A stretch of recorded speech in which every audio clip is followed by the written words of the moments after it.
శ్రీ శంకర గురుదేవులు నామది వివరించిన జగజ్జనని కథ నే వివరించెద సౌందర్య లహరి కథ నే వివరించెద సౌందర్య లహరి కథ.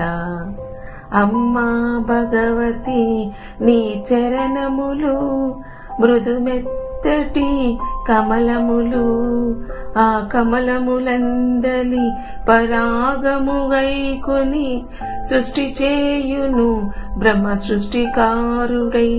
ఆ ధూళిని విష్ణువు 1000 తలలతో మోసి నిలిచి ఉన్నాడు స్థితికారకుడై.